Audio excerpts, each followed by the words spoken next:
Is there dangerous parts of the internet? Absolutely. But there are ways to ensure your child's activity on the World Wide Web is appropriate and, most importantly, safe. Facebook is used by a vast majority of our techno-savvy generation. Even grandma has an account. But is it safe for your children? And at what age should preteens be allowed to join in on this social media sensation? You have to be 13 to create an account. And we know there's some parents that create accounts for kids before they're 13. We also know there's lots of kids that create accounts before they're 13 to be on there. I am a friend, so I do go on her Facebook daily to see kind of what she's doing. I have access to all her passwords. Being aware of what your children are doing on the internet is key. It's important to have a sense of who your children are friending on sites like Facebook, especially at a young age.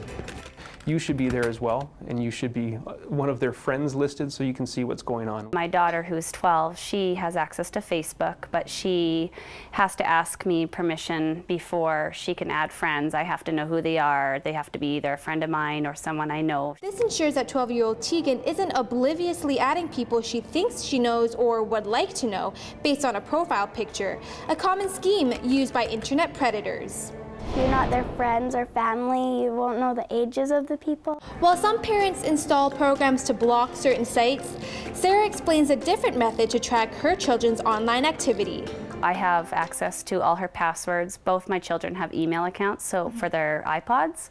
So we created emails so that we all know what the emails are. I have the control of the passwords, so I have freedom to go in and see who they're messaging and what they're doing. And my kids aren't allowed on YouTube just because there's so many. You can Google something and a variety of different things come up. It's all right there for them to see. So unless an adult's present, the children aren't allowed to go on YouTube.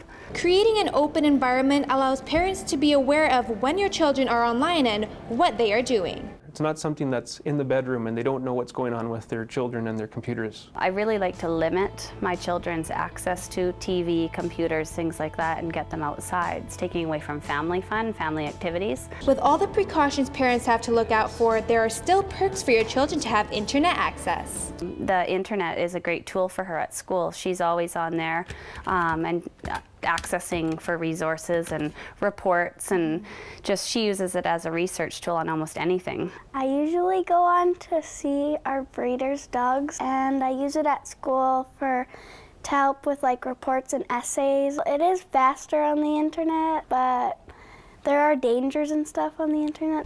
And those dangers are going to be present at any age, which is why it's equally important for parents to determine when it's okay to let their children have their own privacy and be responsible for their online activity. I think as they change, they'll have more freedom on the internet, but I can't put an age on it because I don't know at this time. Until a certain age, you know everywhere your child goes, you know every login and password for any kind of service. Some parents say that's up till 13.